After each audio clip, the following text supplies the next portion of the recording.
જો કોઈ દીકરી 14 વર્ષ પછી પણ એમ માસિકમાં ન થતી હોય તો 16 વર્ષ સુધી રાહ જોવાય, પણ 16 વર્ષ બાદ પણ જો એને માસિક ન આવે તો તમારે અવશ્ય ડૉક્ટરની મુલાકાત લેવી જરૂરી છે.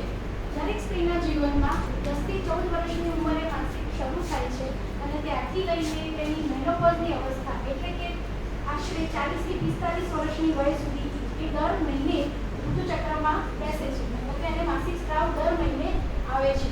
મેનોપોઝ એટલે માસિક બંધ થઈ જાય ત્યારબાદ એને માસિક આવતું નથી, એ મેનોપોઝની અવસ્થા છે. આ પ્રજનન આવું કેમ દરેકને વિચાર આવે કે કેમ આવું છે, તો આ એક નેચર એટલે કે કુદરતે ગોઠવેલી વ્યવસ્થા છે કેમ કે માતૃત્વ પામી શકીએ એ માટે કુદરતે આપેલી આપણને આ પ્રજનન અવસ્થા આપેલી છે. સામાન્ય રીતે માસિક 24 થી 35 દિવસે દરેક સ્ત્રીને આવે છે. કોઈકને 24 દિવસે આવે તો કોઈકને 30 દિવસે આવે તો કોઈકને 35 દિવસે આવે.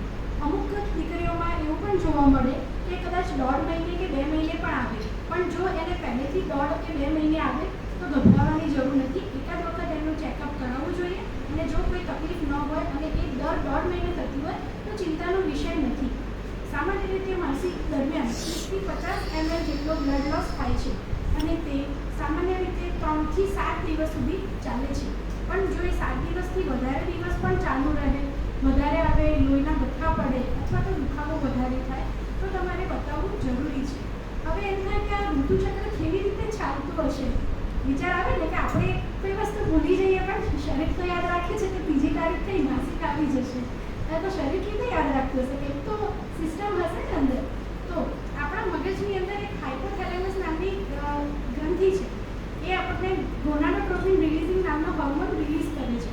ત્યાંથી આપણી પિટ્યુટરી ગ્રંથિમાં એક FSH નામનો હોર્મોન રિલીઝ થાય, એ આપણા અંડાશયને બીજ બનાવવા માટે ઉત્તેજિત કરે છે.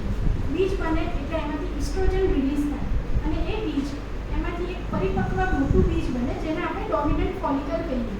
અને તમારું જે માસિકનો પહેલો દિવસથી લઈને 14મા દિવસની આસપાસ એ બીજ ફૂટીને નળીમાં આવે. દરેક સ્ત્રીને એક ગર્ભાશય છે, આસપાસ એક નળી એટલે કે ફેલોપિયન ટ્યુબ છે અને એક અંડાશય જેને આપણે ઇંગ્લિશમાં ઓવરી કહીએ છીએ, બરાબર? આ અંડાશયમાંથી બીજ 14મા દિવસે ફૂટીને નળીમાં આવે. એ નળીમાં શુક્રાણુની રાહ જોતું હોય.